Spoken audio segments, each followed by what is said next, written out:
ముందుగా హెడ్లైన్స్. టంగుటూరి విగ్రహానికి పూలమాలలు వేసి నివాళులర్పించిన ఎమ్మెల్యే మల్లాది విష్ణు.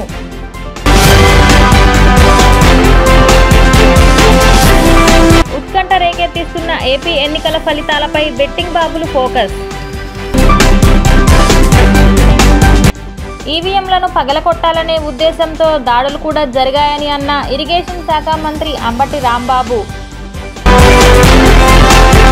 ఆంధ్రకేసరి టంగుటూరి ప్రకాశం పంతులు 67వ వర్ధంతి కార్యక్రమం విజయవాడలో జరిగింది. టంగుటూరి విగ్రహానికి పూలమాలలు వేసి నివాళులర్పించిన ఎమ్మెల్యే మల్లాది విష్ణు దేశ స్వాతంత్ర ఉద్యమ కాలంతో పాటు ఆంధ్ర రాష్ట్ర తొలి ముఖ్యమంత్రిగా టంగుటూరి ప్రకాశం పంతులు అందించిన సేవలు నిరూపమానమని కొనియాడారు. తెలుగు జాతి ముద్దుబిడ్డ ఆంధ్రకేసరి టంగుటూరి ప్రకాశం పంతులు 67వ వర్ధంతి కార్యక్రమాలు రాష్ట్ర వ్యాప్తంగా జరుగుతున్నాయి. ఈ క్రమంలో విజయవాడలో బ్రాహ్మణ సేవా సంఘం ఆధ్వర్యంలో రైల్వే పార్సిల్ ఆఫీస్ సమీపంలోని టంగుటూరి ప్రకాశం పంతులు విగ్రహానికి నివాళులు అర్పించారు. ఈ కార్యక్రమానికి ముఖ్య అతిథిగా central MLA, AP planning board ఉపాధ్యక్షుడు మల్లాది విష్ణువర్ధన్ హాజరయ్యారు. టంగుటూరికి నివాళులు అర్పించిన అనంతరం విష్ణు మీడియాతో మాట్లాడుతూ బ్రిటిష్ సామ్రాజ్యవాదుల నుండి భారత మాతకు స్వేచ్ఛ వాయువులు ప్రసాదించటంలో ప్రాణాలకు తెగించి పోరాడిన తెలుగు జాతి ముద్దుబిడ్డలలో టంగుటూరి ప్రకాశం పంతులు ప్రధాన భూమిక పోషించారని కొనియాడారు. సైమన్ కమిషన్ గో బ్యాక్ అంటూ మద్రాసు నడి వీధుల్లో నినాదించి తన చొక్కా చించి దమ్ముంటే కాల్చుకోండంటూ సవాల్ విసిరిన టంగుటూరి ప్రకాశం పంతులు తెలుగు జాతికి ఆంధ్రకేసరిగా కొనియాడపడ్డారని పేర్కొన్నారు. దేశ స్వాతంత్రం అనంతరం భాషా ప్రయత్న రాష్ట్రాలలో ఏర్పడ్డ ఆంధ్ర రాష్ట్రానికి తొలి ముఖ్యమంత్రిగా నీటిపారుదల రంగానికి విశేష సేవలు అందించారని కొనియాడారు. ఆయన అందించిన సేవలకు గుర్తింపుగా విజయవాడ నగరంలో కృష్ణానదిపై నిర్మించిన ఆనకట్టకి ప్రకాశం బ్యారేజీగా నామకరణం చేయడం జరిగిందని గుర్తు చేశారు. ఈ కార్యక్రమంలో పాల్గొన్న హైకోర్టు న్యాయవాది దమ్మలపాటి చంద్రశేఖర్తో కలిసి 33వ డివిజన్ కార్పొరేటర్ శర్వానందమూర్తి మాట్లాడుతూ టంగుటూరి ప్రకాశం పంతులకు భారతరత్న అవార్డు ఇవ్వాలంటూ కేంద్రాన్ని కోరారు. ఆంధ్రప్రదేశ్ తొలి ముఖ్యమంత్రి టంగుటూరి ప్రకాశం పంతులు గారి 67వ వర్ధంతి కార్యక్రమం.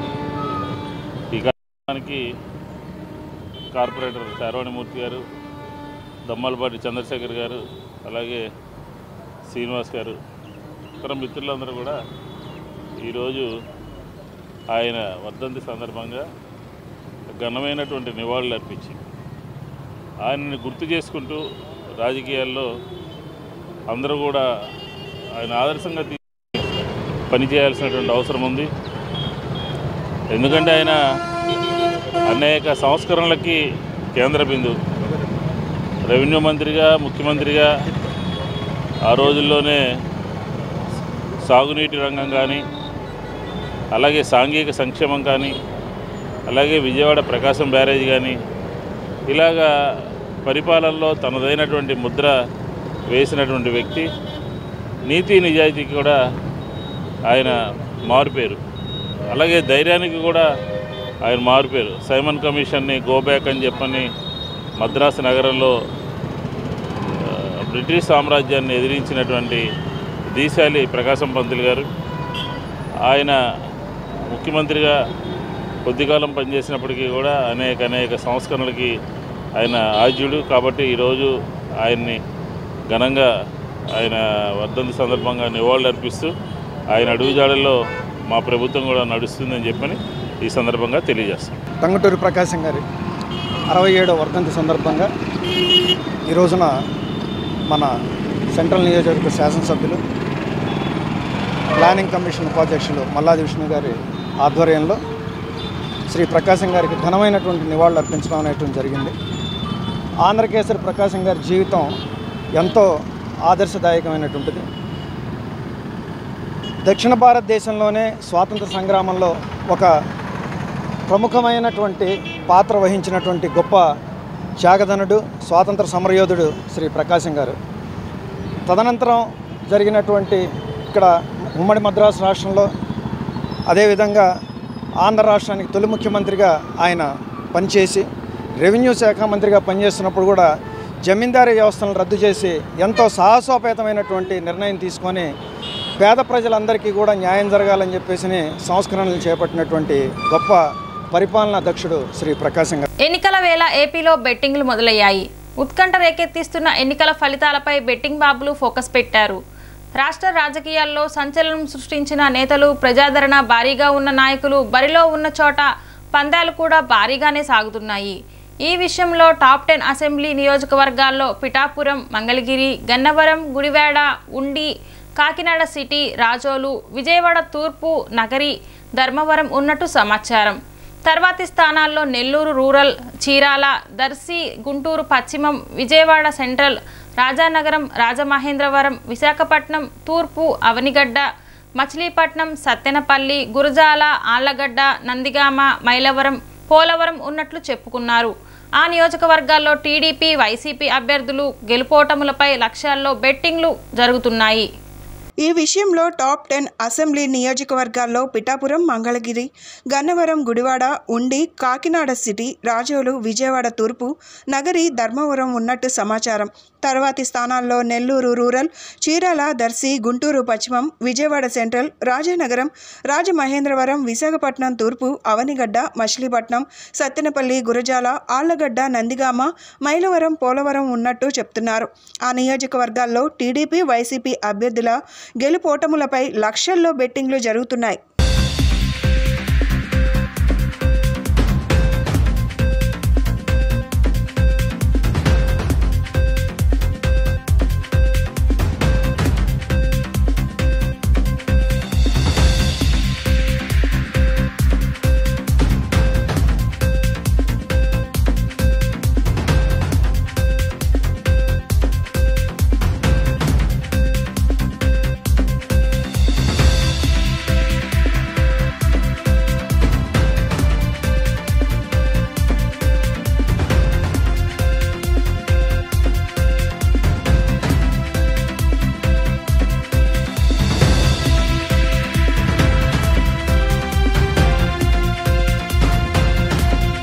రాష్ట్రంలో జరిగిన ఎన్నికల ప్రక్రియలో పలుచోట్ల పోలింగ్ బూత్లను కైవసం చేసుకొని ఈవీఎంలు పగలకొట్టాలనే ఉద్దేశంతో దాడులు కూడా జరిగాయని ఇరిగేషన్ శాఖ మంత్రి అంబటి రాంబాబు అన్నారు.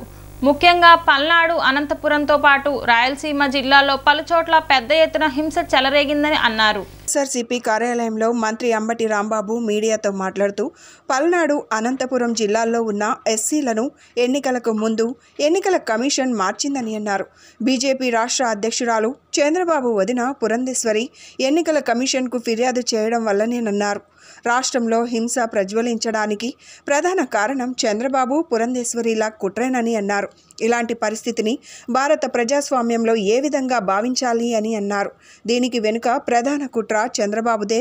ఎందుకంటే నేను ఓడిపోతాను అని అనుకున్న రోజున నారా చంద్రబాబు నాయుడు అనే వ్యక్తి రాక్షసంగా, క్రూరంగా వ్యవహరిస్తాడని మండిపడ్డారు. ఓటింగ్ బూత్లను ఆక్యుపై చేసుకుని ఈవీఎంలను పగలగొట్టాలనేటువంటి ఉద్దేశంతో దాడులు కూడా జరిగాయి. ముఖ్యంగా రాష్ట్రంలో పరిశీలిస్తే పలనాడు, అనంతపూర్, అలాగే కొన్ని రాయలసీమ ప్రాంతాల్లో చాలా పెద్ద ఎత్తున హింస చెలరేగింది. కొన్ని సందర్భాల్లో పోలీసులు కంట్రోల్ చేయలేక చేతులు ఎత్తేసినటువంటి సందర్భం కూడా కనిపిస్తుంది. ముఖ్యంగా అనంతపూర్లో కానీ, పర్టికులర్గా పల్నాడులో. పలనాడు జిల్లాలో ఉన్న ఎస్పీని, అనంతపూర్లో ఉన్న ఎస్పీని ఎన్నికలకు ముందు ఎన్నికల కమిషన్ మార్చారు. ఇంకా పలు చోట్ల కూడా ఐపీఎస్ అధికారులను మార్చారు.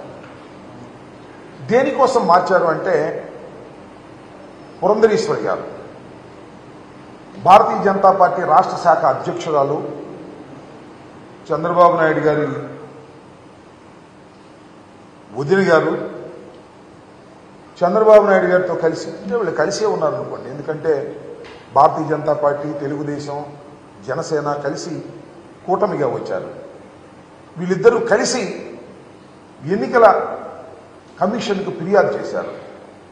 ఎవరైతే ఐపీఎస్ అధికారులు ఉన్నారో వీళ్ళందరూ కూడా ప్రభుత్వానికి తొత్తులుగా ఉన్నారు, వారికి అనుకూలంగా ఉన్నారు. కాబట్టి వారిని మారిస్తే తప్ప నిష్పక్షపాతంగా ఎన్నికలు జరగవు అనేటువంటి ఆర్గ్యుమెంట్ను తీస్తే సహజంగానే ఎన్నికల కమిషన్ కొంత బిలీవ్ చేసి ఉండవచ్చు. ఈ మార్పులన్నీ చేశారు. ఇక్కడ గమనించాల్సిన అంశం ఏమిటంటే, ఎక్కడైతే పురంధరేశ్వరి పిటిషన్ మీద మార్పులు చేశారో ఆ ప్రాంతంలోనే హింస ప్రజ్వరిల్లింది. కృష్ణలంక 22వ డివిజన్లో మానికొండ సుబ్బారావు గ్రంథాలయము, తుర్లపాటి రామయ్య సాంస్కృతిక కళావేదికలను సిపిఎం రాష్ట్ర కార్యదర్శి వి శ్రీనివాసరావు, విఎంసి స్టాండింగ్ కమిటీ మాజీ చైర్మన్ చిగురుపాటి బాబురావు, విఎంసి మాజీ కార్పొరేటర్ డి కాశీనాథ్ తదితరులు ప్రారంభించారు. 22వ డివిజన్ బ్రహ్మరాంబాపురంలో నూతన భవనం ప్రారంభోత్సవం జరిగింది. అనంతరం సిపిఎం రాష్ట్ర కార్యదర్శి వి శ్రీనివాసరావు మాట్లాడుతూ భిన్నత్వంలో ఏకత్వం అనే పద్ధతిలో స్థానికులకు ఉపయోగపడే విధంగా ఈ సాంస్కృతిక కళా వేదికను అందరూ సద్వినియోగం చేసుకోవాలని సూచించారు. తరాలు మారినా సాంస్కృతిక విలువలు మారకూడదన్నారు. స్థానికులకు ఉపయోగపడే విధంగా గ్రంథాలయాన్ని ఏర్పాటు చేసిన కమిటీని ఆయన అభినందించారు. బీజేపీ రాష్ట్రంలో అధికారం కోసం అడ్డమైన దారులు తొక్కుతుందని, అందుకు ఇటీవల జరిగిన ఎన్నికలే నిదర్శనమని అన్నారు. ఏపీని అభివృద్ధి చేయకుండా కేంద్రం మీనమేషాలు లెక్కపడుతుందని ఆయన విమర్శించారు. కాలానుగుణంగా మార్పులు చేసి గ్రంథాలయానికి అనుబంధంగా సాంస్కృతిక కళా వేదికను కూడా నిర్మించిన కమిటీ సభ్యులను ఆయన అభినందించారు. పార్టీలకు అతీతంగా ఈ నిర్మాణంలో సహకరించిన అందరికీ ఆయన అభినందనలు తెలియజేశారు. గ్రంథాలయ కమిటీ కన్వీనర్ బత్తుల చిన్నారావు మాట్లాడుతూ ఈ నిర్మాణానికి పార్టీలు సహకరించినందుకు అందరికీ కృతజ్ఞతలు తెలిపారు. పార్టీ కార్యకర్తలు ఆలపించిన విప్లవ గేయాలు ఆహుతులను విశేషంగా ఆకట్టుకున్నాయి. డివైఎఫ్ఐ జిల్లా కృష్ణ, గ్రంథాలయ కమిటీ సభ్యులు తాతా సాంబయ్య, కాయల లక్ష్మణ్, రాజశ్రీ పాల్గొన్నారు. ఈరోజు దేశంలో కానీ రాష్ట్రంలో కానీ సాంస్కృతిక కాలుష్యం వెదజల్లుతున్నటువంటి పరిస్థితుల్లో మతం పేరుతో, కులం పేరుతో ప్రజల మధ్య చీలికలు, విభేదాలు సృష్టించి సమాజాన్ని నిట్టనిలువుగా అడ్డంగా నాశనం చేస్తున్నటువంటి స్థితిలో ఇక్కడ ఈ కృష్ణలంకలో మానికొండ సుబ్బారావు గారి గ్రంథాలయంలో తుర్లపాటి రామయ్య గారి పేరు మీద నిర్మిస్తున్నటువంటి సాంస్కృతిక కళా కేంద్రం ఇక్కడ ఈ ప్రాంతంలో యువజనులకి, ముఖ్యంగా పిల్లలకు వాళ్ళల్లో ఒక మానసిక జిజ్ఞాసను, సాంస్కృతిక నైపుణ్యాన్ని పెంచేదానికోసం ఇది ఉద్దేశించినటువంటిది. మొత్తం ప్రజలకి ఇది ఒక సాంస్కృతిక కేంద్రంగా ఉంటుంది. ఈరోజు మన రాష్ట్రంలో బీజేపీ ఇప్పటిదాకా అసలు దాని అడ్రస్ లేదు. ఇటీవల ఎన్నికల్లో అది ప్రవేశించి ఇక్కడ తిష్టేయాలని ప్రయత్నం చేస్తున్నది. ఈ క్రమంలో రాష్ట్రంలో ఒక ఎన్నికల కాలుష్యం ఒక భాగం అయితే, ఎన్నికల తర్వాత పెద్ద ఎత్తున ఘర్షణలు తాడిపత్రిలో కానీ, మాచర్లలో కానీ, చంద్రగిరిలో కానీ జరుగుతున్నటువంటి ఘర్షణలు రాష్ట్ర ప్రజల్లో భయోత్పాదాలను సృష్టిస్తున్నాయి. ఇప్పుడే ఎలా ఉంటే రాబోయే రోజుల్లో ఎలా ఉంటుందని చెప్పి అనిపిస్తున్నది. ఈరోజు దక్షిణ భారత కమ్యూనిస్ట్ ఉద్యమ నిర్మాత కామ్రేడ్ పుత్తలపల్లి సుందరయ్య గారి 39వ వర్ధంతి. ఈ వర్ధంతిని పురస్కరించుకొని కృష్ణలంక బ్రహ్మరాంపురం 22వ డివిజన్లో ఎప్పుడో 1972లో నిర్మితమైనటువంటి మానికొండ భవన్ని మళ్ళీ తిరిగి పునర్నిర్మాణం చేసి తుర్లపాటి రామయ్య సాంస్కృతిక కళా కేంద్రం, మానికొండ సుబ్బారావు గ్రంథాలయం రెండూ కలిసి ఉమ్మడిగా ఒక భవనంలో నిర్మించి ఈరోజు ప్రారంభోత్సవం చేయటం జరుగుతూ ఉంది. సిపిఎం రాష్ట్ర కార్యదర్శి కామ్రేడ్ శ్రీనివాసరావు, బాబురావు ఈ కార్యక్రమంలో పాల్గొంటూ ఉన్నారు. ఈ నిర్మాణంలో, పునర్నిర్మాణంలో స్వచ్ఛందంగా ముందుకొచ్చి ఇప్పుడున్నటువంటి సంస్కృతిలో వాస్తవంగా బ్రహ్మరాంపురానికి 22వ డివిజను పాత 37వ డివిజన్ దగ్గర నుండి దీనికి చరిత్ర ఉన్నది. 37, తర్వాత 50, తర్వాత 22గా మారినటువంటి నేపథ్యంలో డివిజన్ నెంబర్లు అయితే మారినాయి, కానీ డివిజన్లో ఉన్నటువంటి ఉద్యమ స్వరూప స్వభావాలు మాత్రం 22వ డివిజన్లో 1972లో ఇది నిర్మించినటువంటి గ్రంథాలయంగానే ఉంది, మానికొండ భవన్గా. ఆ తర్వాత కాలంలో ఇది శిథిల వ్యవస్థకి వెళ్ళిన పరిస్థితి. దాని తర్వాత ఇక్కడ ఉన్నటువంటి స్థానికులు ఈ గ్రంథాలయం ఏర్పాటు చేయాలని, ఇక్కడ ఉన్నటువంటి వాళ్ళందరూ కూడా ఇది ఉపయోగకరంగా ఉండాలి, అట్లాగే సాంస్కృతిక కళా వేదిక కూడా ఇది విరజల్లాలనే పద్ధతిలో దాతల సహకారంతో, ముఖ్యంగా తుర్లపాటి మల్లేశ్వరరావు వాళ్ళ నాన్నగారి పేరు మీద ఈ పైన సాంస్కృతిక కళా వేదిక ఆయన హెల్ప్ చేయడం జరిగింది. మిగతా అందరూ కూడా ఈ డివిజన్లో కానీ ఇక మిగతా చోట్ల కూడా దీనికి పూర్తి సహకారాలు అందించి ఈ రకమైనటువంటి పద్ధతులు తయారవటానికి కారణమైన వాళ్ళందరూ కూడా 22వ డివిజన్ గ్రంథాలయం కమిటీ తరఫున ధన్యవాదాలు తెలియజేస్తాం. ఎన్టీఆర్ జిల్లా మొత్తం 144 సెక్షన్ పోలీస్ యాక్ట్ సెక్షన్ 30 అమల్లో ఉందని సిపి పిహెచ్డి రామకృష్ణ వెల్లడించారు. పెట్రోల్ బంకుల్లో లూజ్ పెట్రోల్ అమ్మకాలపై నిషేధం విధించామన్నారు. బాణసంచా తయారీదారులకు షాపులకు నోటీసులు ఇస్తున్నామని తెలిపారు. బందర్ రోడ్లోని సిపి కార్యాలయంలో ఏర్పాటు చేసిన విలేకరుల సమావేశంలో సిపి పిహెచ్డి రామకృష్ణ మాట్లాడుతూ స్ట్రాంగ్ రూమ్లకు 2 కిలోమీటర్ల దూరం వరకు రెడ్ జోన్ ఉందన్నారు. రెడ్ జోన్లో డ్రోన్లు ఎగురవేసినా, నిబంధనలు అతిక్రమించినా చట్టపరమైన చర్యలుంటాయని హెచ్చరించారు. సోషల్ మీడియాలో ఫేక్ న్యూస్ వ్యాపింపచేస్తే చట్టపరమైన చర్యలు ఉంటాయని తెలియజేశారు. కౌంటింగ్ రోజు సెంటర్కు 100 మీటర్ల దూరంలో పార్కింగ్ ఉంటుందని, ఫేషియల్ రికగ్నైజేషన్ సీసీ కెమెరాలు ఏర్పాటు చేశామన్నారు. కలెక్టర్ ఇచ్చిన పాస్లు ఉన్నవారికే స్ట్రాంగ్ రూమ్లకు వెళ్లే అవకాశం ఉంటుందని స్పష్టం చేశారు. డైనమిక్ చెక్ పోస్టులు కూడా ఏర్పాటు చేశామన్నారు. ఫైర్ సెక్యూరిటీకి సంబంధించి పూర్తి ఏర్పాటు చేశామని, కొందరిని బైండ్ ఓవర్ చేశామని తెలిపారు. కౌంటింగ్ ప్రశాంతంగా జరిపేందుకు అన్ని చర్యలు తీసుకున్నామని చెప్పారు. జిల్లాలో ఎక్కడా గొడవలు, దాడులు జరిగే అవకాశం లేదని, అయినప్పటికీ ఎలర్ట్గా ఉన్నామని ఆయన పేర్కొన్నారు. గొడవలు నియంత్రించడం కోసం ఆల్రెడీ సెక్షన్ 144 మన జిల్లా పరిధి అంతా కూడా ఇంప్లిమెంట్ అయింది.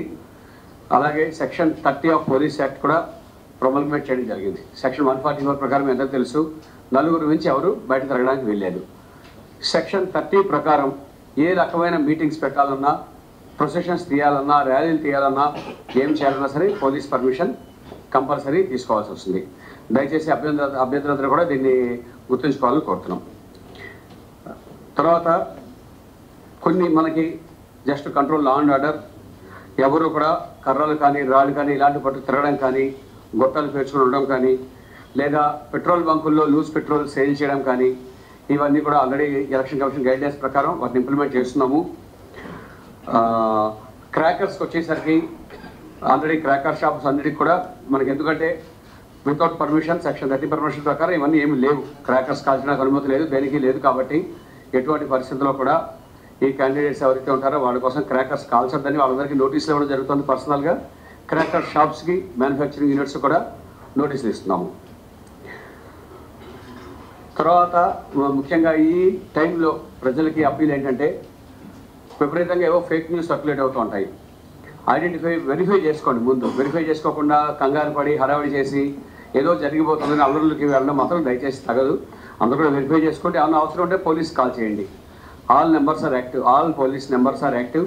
మీ లోకల్ SHO కానీ, డైల్ 100 కానీ, 112 కానీ అన్నీ కూడా యాక్టివ్గా ఉన్నాయి మన జిల్లాలో. ఆల్ ఆఫీసర్స్ నెంబర్స్ కూడా వెబ్సైట్లో ఉన్నాయి, ఇంక్లూడింగ్ మై ఓన్ నెంబర్, అందరి నెంబర్లు ఉన్నాయి. ఎవరికి ఏం ప్రాబ్లం ఉన్నా, డౌట్స్ ఉన్నా దయచేసి ఇమీడియట్గా కాల్ చేయండి. అంతే తప్ప అనవసరంగా అపోహలు పెంచుకొని ఏదో జరిగిపోతుందని చెప్పేసి గొడవలకు మాత్రం దిగద్దు. ఇప్పుడు ఇంకా మిగిలిన వాటిలో ఇప్పటివరకు పోస్ట్ ఎలక్షన్ అయిన తర్వాత కొంతమందిని ఐడెంటిఫై చేసాం. ఎవరైతే గొడవలు చేసే అవకాశం ఉందో వీళ్ళని ఒక 109 మందిని ఇప్పటివరకు బైండ్ ఓవర్ చేయడం జరిగింది. మీడియాపై పెట్టిన అక్రమ కేసులు తక్షణమే వెనక్కి తీసుకోవాలని మాజీ మంత్రి దేవినేని ఉమా డిమాండ్ చేశారు. సజ్జల జగన్ సూచనలతోనే మీడియాపై అక్రమ కేసులంటూ ఆయన ధ్వజమెత్తారు. మీడియాపై తప్పుడు కేసులు పెట్టిన వాళ్లు మూల్యం చెల్లించుకోక తప్పదని నొక్కి వ్యాఖ్యానించారు. కంచర్లపాలెం పోలీసుల తీరును దేశమంతా చూస్తుందని వ్యాఖ్యానించారు. మీడియాపై విశాఖపట్నం పోలీసులు అమానుషంగా దాడి చేశారంటూ మాజీ మంత్రి టీడీపీ నేత దేవినేని ఉమామహేశ్వరరావు మండిపడ్డారు. తప్పుడు కేసులు పెట్టిన వాళ్లు మూల్యం చెల్లించుకోక తప్పదన్నారు. కంచర్లపాలెం పోలీసుల తీరును దేశమంతా చూస్తోందని తెలిపారు. తాడేపల్లి ప్యాలెస్ ఆదేశాలతో CS నేతృత్వంలో కుట్ర జరుగుతోందని ఆయన ఆరోపించారు. సజ్జల జగన్ సూచనలతోనే మీడియాపై అక్రమ కేసులు పెట్టారంటూ దేవినేని దుయ్యబట్టారు. అందరికీ నమస్కారం. ఈరోజు వైసీపీ ప్రభుత్వ ఏదైతే చీఫ్ సెక్రటరీ ఆధ్వర్యంలో నడుస్తూ ఉన్న యంత్రాంగం అంతా కూడా ఏ స్థాయికి దిగజారంటే మీడియా మీద కూడా కేసులు పెట్టే స్థాయికి వచ్చారు. మీడియాను కూడా ముద్దాయిలుగా చేస్తూ ఎఫ్ఐఆర్లు కడతా ఉన్నారంటే చీఫ్ సెక్రటరీ గారి స్వామిభక్తి ముఖ్యమంత్రి ఆపద్ధర్మ ముఖ్యమంత్రి విదేశాలకు వెళ్ళినా కూడా చీఫ్ సెక్రటరీ జవహర్ రెడ్డి గారి స్వామి భక్తి దేశం ఎల్లలు దాటిపోతూ ఉంది. మరి లండన్లో ఉన్న ముఖ్యమంత్రి సంతోషపడాలని మీరు ఎఫ్ఐఆర్లు కడుతున్నారో తెలియట్లేదు. అధికార పక్షంతో అంటగాగిన పోలీసులు ఇప్పటికైనా కళ్ళు తెరవాలి. కాపులను ఓటు బ్యాంక్గా చూసే పొలిటికల్ పార్టీలకు తగిన గుణపాఠం చెబుతామని ఆల్ ఇండియా కాపు ఫెడరేషన్ స్టేట్ ఆర్గనైజేషన్ సెక్రటరీ ఆళ్ల తారక రామారావు హెచ్చరించారు. కాపులకు రిజర్వేషన్లు, విదేశీ విద్య కల్పిస్తారో ఆ ప్రభుత్వాలకు ఆల్ ఇండియా కాపు ఫెడరేషన్ మద్దతు తెలుపుతుందని అన్నారు. ఆల్ ఇండియా కాపు ఫెడరేషన్ స్టేట్ ఆర్గనైజర్ సెక్రటరీ ఆళ్ల తారక రామారావు ఆధ్వర్యంలో స్టేట్ కార్యాలయంలో కాపు నాయకులు, ఎక్స్ ఎమ్మెల్యే, కాబోయే మినిస్టర్ బోండా ఉమా, అధ్యక్షులు గొర్రెపాటి అర్జున్రావు ఆదేశాలతో పేద పిల్లలకు కందిపప్పు, బెల్లం, నూనె, గోధుమ పిండి, రాగి పిండి, శనగలను 50 మందికి పౌష్టికాహారంగా పంపిణీ చేయడం జరిగింది. ఈ కార్యక్రమం గురించి ఆళ్ల తారక రామారావు మాట్లాడుతూ ఏ ప్రభుత్వాలు అయినా కాపులను ఓటు బ్యాంకుగానే వాడుకుంటున్నాయని, కాపులకు చేసింది ఏమీ లేదని దుయ్యబట్టారు. కాపు జాతిలో పేద ఆడపిల్లలకు పెళ్లి కానుక ఇవ్వాలని డిమాండ్ చేశారు. కాపు సంఘాలు పేద పిల్లలకు ఆర్థిక సాయం చేయాలని కోరారు. కాపులకు రిజర్వేషన్లు, విదేశీ విద్య కల్పిస్తారు. ఆ ప్రభుత్వాలకు ఆల్ ఇండియా కాపు ఫెడరేషన్ మద్దతు తెలుపుతుందని అన్నారు. ఈ కార్యక్రమంలో 58వ డివిజన్ కాపు ప్రెసిడెంట్ లింగం రజని, ప్రసన్న, అల్లిమిల్లి శ్రీనివాసరావు, చలమల శెట్టి శ్రీనివాసరావు, సంపర సురేంద్ర పాల్గొన్నారు.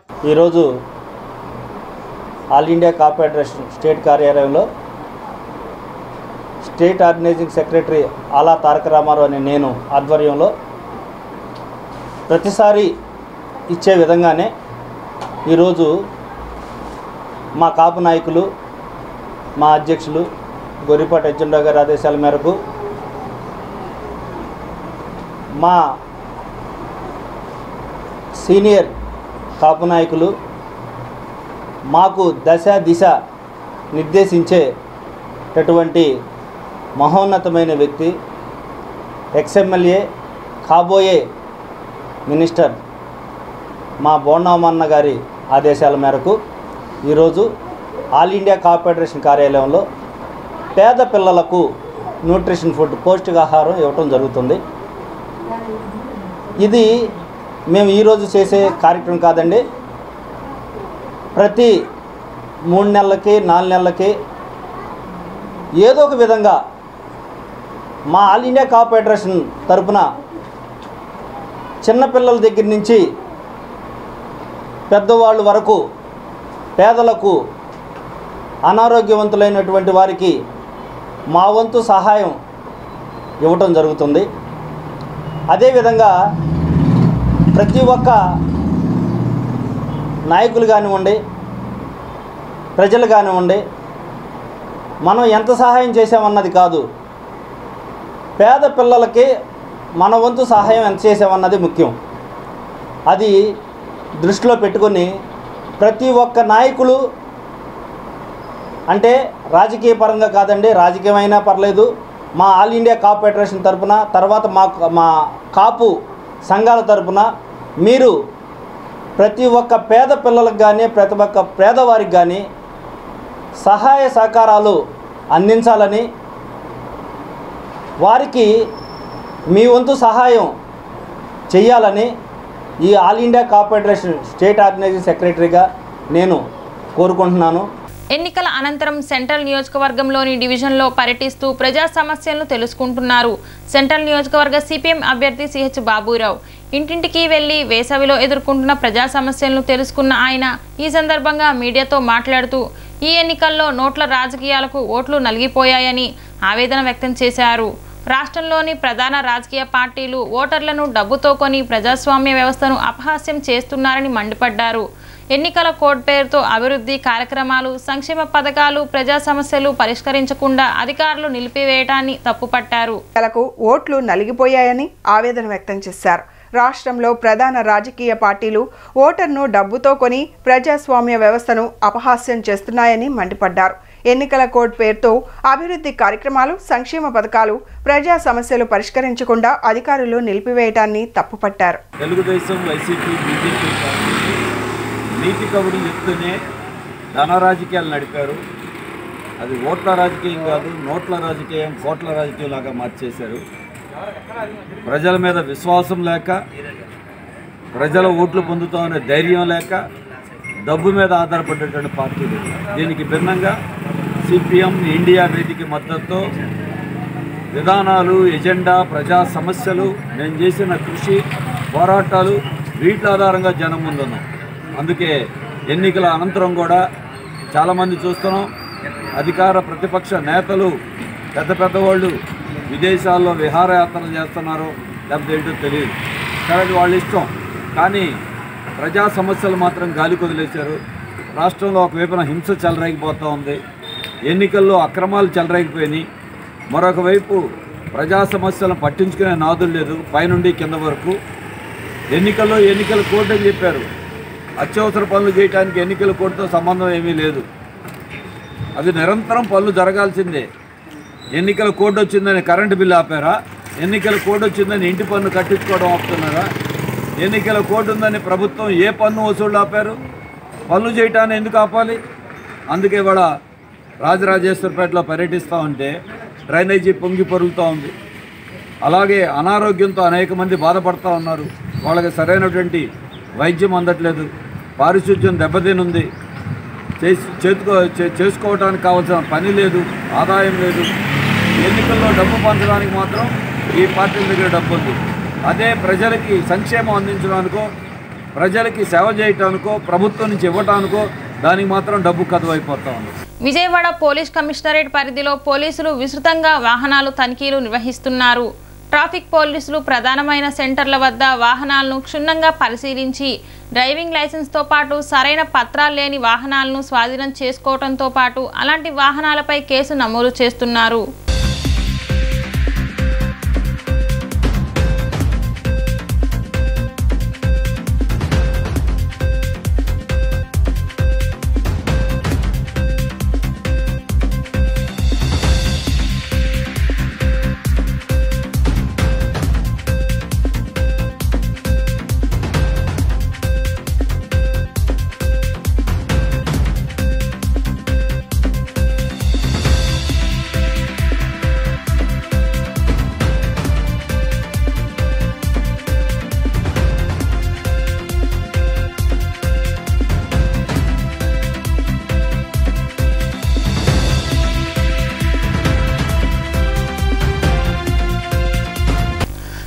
వాహనాల డ్రైవర్లకు 2 రోజుల్లో ఈ నెల వేతనం చెల్లిస్తామని స్వయంభూ ట్రాన్స్పోర్ట్ సంస్థ హామీ ఇచ్చిందని సిపిఎం నగర కార్యదర్శి దోనేపూడి కాశీనాథ్ తెలిపారు.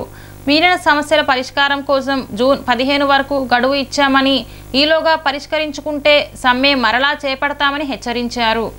అందక క్లాప్ వాహనాలు డ్రైవర్లు నిరసన బాట పట్టారు. Municipal corporation workers and employees union CITU ఆధ్వర్యంలో నేడు స్వయంభూ ట్రాన్స్పోర్ట్ సంస్థ ఆఫీస్కు వచ్చిన వారిని పోలీసులు అడ్డుకున్నారు. ఎన్నికల కోడ్ అమలులో ఉన్నందున ఎటువంటి నిరసనలకు అనుమతి లేదని వెనక్కి పంపారు. దీంతో కార్మికులు తమ ఆవేదనను వెళ్లగక్కారు.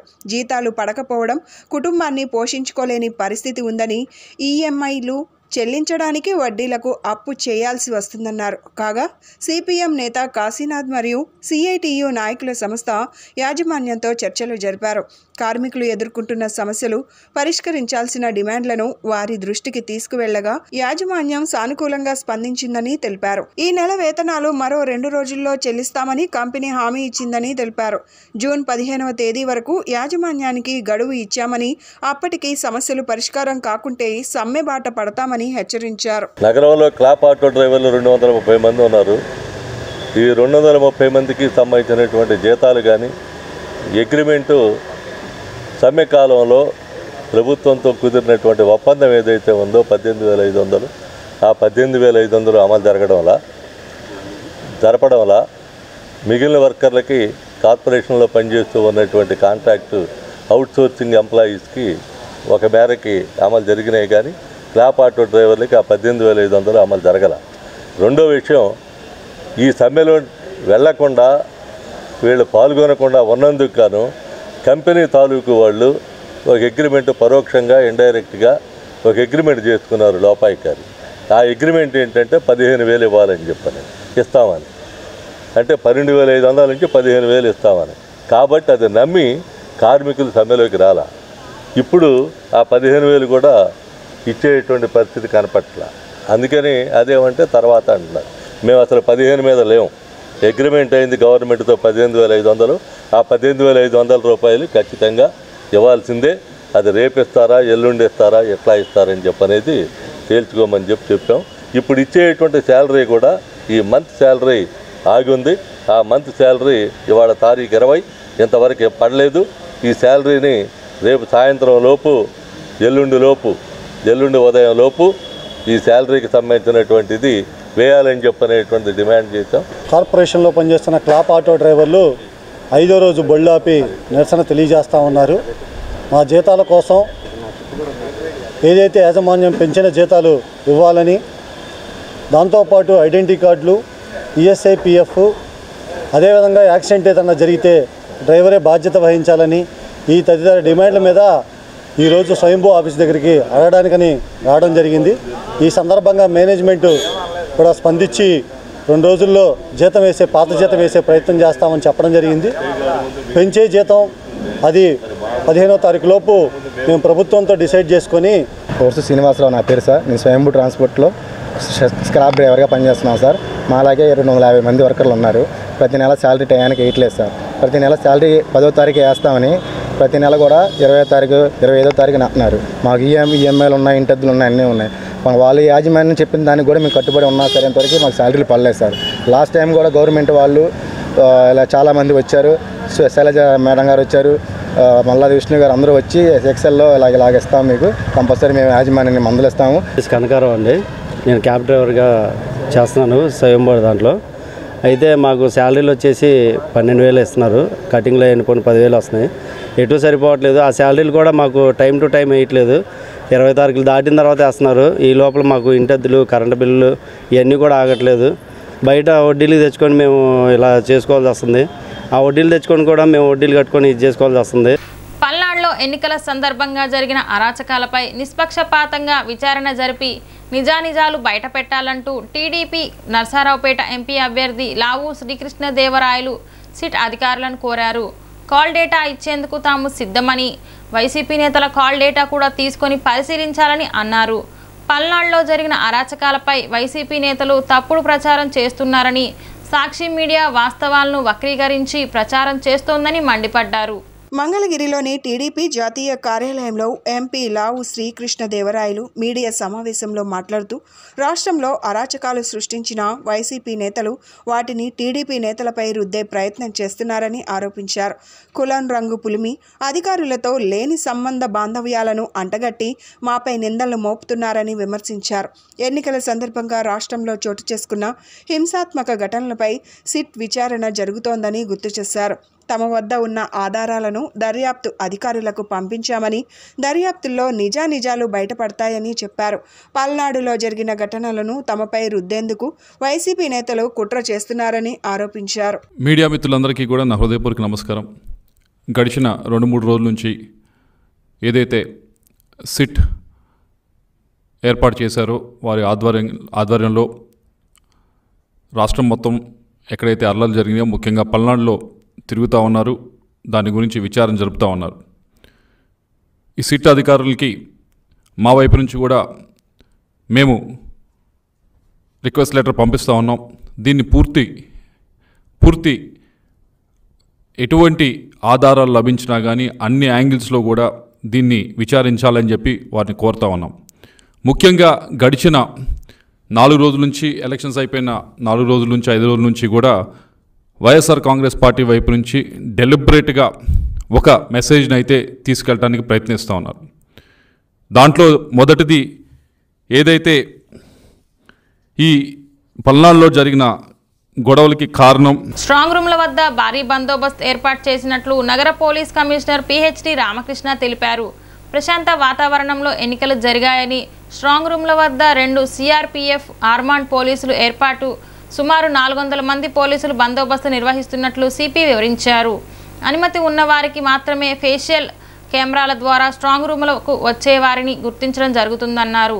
అదనంగా స్ట్రాంగ్ రూమ్ల వద్ద సిపి కెమెరాలు ఏర్పాటు చేసినట్లు ఆయన వివరించారు. స్ట్రాంగ్ రూమ్స్ ప్రాంతాన్ని రెడ్ జోన్గా ప్రకటించడం జరిగిందని, ఈ ఏరియాలో డ్రోన్స్ ఎగరవేస్తే చర్యలు తప్పవని ఆయన హెచ్చరించారు. మన ఎన్టీఆర్ కమిషనరేట్ పరిధిలో అంతా పీస్ఫుల్గా అయిపోయింది. ఇప్పుడు ఈవీఎం మీ అందరికీ ఐడియా ఉంది. ఇబ్రహీంపట్నం లిమిట్స్లో నిమ్రా నోవా కాలేజెస్లో స్టోర్ చేయడం జరిగింది. 29 స్ట్రాంగ్ రూమ్స్లో టోటల్లీ మన 7 కాన్స్టిట్యున్సీకి సంబంధించి ప్లస్ లోక్సభ కాన్స్టిట్యున్సీకి సంబంధించి విజయవాడ మన ఈవీఎంస్ భద్రపరచడం జరిగింది. దీని మీద ఆల్రెడీ దీంట్లో యాజ్ పర్ ఈసీఐ గైడ్లైన్స్ మొత్తం 2 కంపెనీస్ సిఆర్పిఎఫ్ బలగాలతో ఒక లేయర్ స్ట్రాంగ్ లేయర్ మనకి స్ట్రాంగ్ రూమ్స్కి బందోబస్తు ఇవ్వడం జరిగింది. దాంతోపాటుగా మన ఆంధ్రప్రదేశ్ స్పెషల్ పోలీస్ అండ్ మన ఆర్మ్డ్ పోలీస్ ఆఫ్ స్టేట్ వీళ్ళని ఉపయోగించి second layer and also civil force ఒక 2 డిప్యూటీ కమిషనర్స్ ఆఫ్ పోలీస్ ఆధ్వర్యంలో మొత్తం సుమారుగా 400 మంది పోలీస్ సిబ్బందితో బందోబస్తు నిర్వహించడం జరుగుతుంది స్ట్రాంగ్ రూమ్స్ వద్ద. ఇది మనకి నిమ్రా నోవా 2 కాలేజెస్లో 2 కలిపి ఉంటాయి, just a compound wall difference. ఈ 2 చోట్ల కూడా మనకి స్ట్రాంగ్ రూమ్స్ పెట్టడం జరిగింది. ఇందులో భద్రతా చర్యల పరంగా మనం సుమారుగా అందరికీ తెలుసు, ఇందులో ఓన్లీ కలెక్టర్ గారు ఇచ్చిన పాసులు ఉన్న రికగ్నైజ్ సిబ్బంది, అలాగే ఎవరైతే కంటెస్టింగ్ క్యాండిడేట్స్ ఉంటారో వాళ్ళకి సంబంధించిన ఏజెంట్స్కి కలెక్టర్ గారు ఏవైతే పాసులు ఇస్తారో ఆ పాసుల ఆధారంగా మాత్రమే ఈ స్ట్రాంగ్ రూమ్స్లోకి ఎంట్రీ ఉండడం జరుగుతుంది. స్ట్రాంగ్ రూమ్ లోపల కాదు, చెక్ చేసుకోవడం కోసం ఆ కాలేజ్ ప్రెమిసెస్లోకి. ఇందులో మనకి మా భద్రతా పరంగా మేము తీసుకున్న చర్యలు, ఎలక్షన్ కమిషన్ గైడ్లైన్స్ పరంగా ఎవరు ఎంటర్ అయినా సరే వాళ్ళకి సంబంధించిన పార్కింగ్లో వాళ్ళు నిలుపుకొని 100 మీటర్స్ దూరంలో పార్కింగ్ ఉంటుంది, అక్కడ ప్లేస్ వేసుకొని వాళ్ళ ఐడెంటిటీ కార్డ్ చూపించి ఒక వీడియోగ్రఫీ ద్వారా విజిటర్స్ బుక్లో సంతకం పెట్టి, అట్లాగే స్ట్రాంగ్ రూమ్ దగ్గరికి వెళ్ళదలుచుకుంటే అన్న చెకింగ్ కోసం వాళ్ళు సంతకం మనకి వాట్ ఈస్ ద పర్పస్ అన్న దానికోసం సంతకం కూడా పెట్టి లాగ్ బుక్ ఉంటుంది, ఆ లాగ్ బుక్లో సంతకం పెట్టాలి. ఎక్కువ మందిని ఒకేసారి అలౌ చేయడం జరగదు, ఎక్కువ మంది వస్తే కనుక బ్యాచ్లో వాళ్ళని పంపడం జరుగుతుంది. చంద్రబాబు ప్రవేశపెట్టిన సూపర్ 6 పథకాల ద్వారా పూర్తిగా జగన్ రెడ్డికి అష్టదిగ్బంధనం జరిగిందని సోషల్ డెమోక్రటిక్ ఫ్రంట్ రాష్ట్ర అధ్యక్షులు, తెలుగుదేశం పార్టీ రాష్ట్ర నాయకులు మాదిగాని గురునాథం అన్నారు. జగన్ రెడ్డి అధికారం అంటిపెట్టుకొని పోల్ మేనేజ్మెంట్ చేద్దామనుకున్నాడని, కానీ ప్రజల తీర్పుతో తోక ముడిచి ఉన్నారని అన్నారు. 3 రాజధానుల ఉద్యమంలో ఉద్యమకారులను మోసం చేసినందుకు వారి ఉసురు తగిలి జగన్ రెడ్డి కాలగర్భంలో కలిసిపోతున్నాడని అన్నారు. ఈ రోజు జిల్లా పార్టీ కార్యాలయంలో జరిగిన విలేకరుల సమావేశంలో సోషల్ డెమోక్రటిక్ ఫ్రంట్ రాష్ట్ర అధ్యక్షులు, తెలుగుదేశం పార్టీ రాష్ట్ర నాయకులు మాదిగాని గురునాథం మాట్లాడుతూ రాజకీయాల్లో హత్యలు ఉండవని, అన్ని ఆత్మహత్యలని, ఆత్మహత్య సాదృశ్యం జగన్ రెడ్డి పరిపాలన అని అన్నారు. తిరుపతి, అనంతపురం, మాచర్లలో జరిగిన అల్లర్లు, విధ్వంసం, తెలుగుదేశం పార్టీ నాయకులు, కార్యకర్తలు ఇల్లు ధ్వంసం చేసిన ఘటనలో వైసీపీ పాత్ర చాలా గణనీయంగా ఉందన్నారు. వీటన్నిటిపై సిట్ దర్యాప్తు జరుగుతుందని, కారకులైన వారు న్యాయస్థానంలో దోషిగా నిలబడక తప్పదని హెచ్చరించారు. ఈరోజు చాలా హాట్ టాపిక్గా ఉన్నటువంటి అంశాల మీద, రాష్ట్రంలో నడుస్తున్నటువంటి రాజకీయ వ్యవహారాల మీద, అదేవిధంగా దాడుల మీద ప్రజలందరూ కూడా స్పష్టత ఇవ్వాలనేటువంటి ఒకే ఒక అంశంతో ఈ రోజున మీ ముందు వచ్చి మీ ద్వారా అందరికీ తెలియజేస్తూ ఉన్నాం. రాజకీయాల్లో హత్యలు ఉండవు, అన్నీ ఆత్మహత్యలే. జగన్మోహన్ రెడ్డి గారు తను రాజకీయంగా ఆత్మహత్య చేసుకున్నాడు, అంతకుమించి వేరేది ఏం లేదు. ఇక్కడ వేరే అంశం నేను స్పష్టంగా చెప్పదలుచుకుంది ఏంటంటే, నిన్న జరిగినటువంటి ఎలక్షన్స్ అన్ని ప్రక్రియలు కూడా భాగంగా మొగుని కొట్టి మొగసాలకు ఎక్కినట్టుగా బంగాళాఖాతంలో ఈ నెల 22న అల్పపీడనం ఏర్పడనుందని భారత వాతావరణ విభాగం తెలిపింది. ఇది ఈశాన్య దిశగా పయనించి 24 నాటికి వాయుగుండంగా బలపడనుందని, ఇది ఏ దిశగా పయనిస్తుందన్న దానిపై 2-3 రోజుల్లో స్పష్టత వచ్చే అవకాశం ఉంది. సాధారణంగా ఏప్రిల్ మే నెలల్లో అండమాన్ సమీపంలో ఏర్పడే తుఫాన్లలో అధిక శాతం ఉత్తర దిశగా పయనించి బంగ్లాదేశ్ సమీపంలో తీరం దాటుతాయి. మరోవైపు సముద్ర ఉపరితల ఉష్ణోగ్రతలు ఎక్కువగా ఉండటంతో ఇది తీవ్రత తుఫానుగా మారే అవకాశం ఉంది. నైరుతి రుతుపవనాలు ఈ నెల 31 నాటికి కేరళ తీరాన్ని తాకనున్నాయని ఐఎండీ అంచనా వేసింది. అనంతరం 5వ తేదీ నాటికి రాయలసీమ మీదుగా రాష్ట్రంలోకి ప్రవేశించే అవకాశం ఉంది. ఈ ఏడాది విస్తారంగా వర్షాలు కురుస్తాయని వాతావరణ శాఖ నిపుణులు చెబుతున్నారు.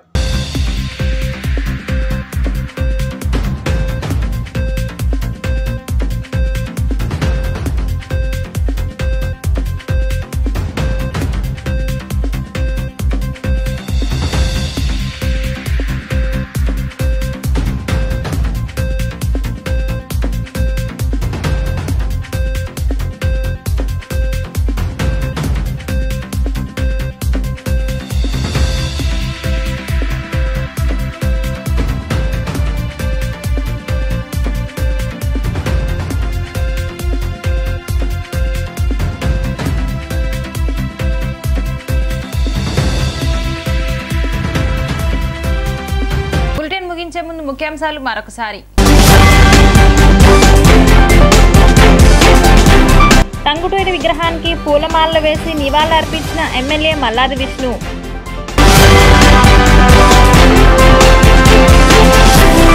ఉత్కంఠ రేకెత్తిస్తున్న ఏపీ ఎన్నికల ఫలితాలపై బెట్టింగ్ బాబులు ఫోకస్. ఈవీఎంలను పగలకొట్టాలనే ఉద్దేశంతో దాడులు కూడా జరిగాయని అన్న ఇరిగేషన్ శాఖ మంత్రి అంబటి రాంబాబు. డి న్యూస్కి సమాప్తం. మళ్ళీ నెక్స్ట్ బులెటిన్లో కలుద్దాం.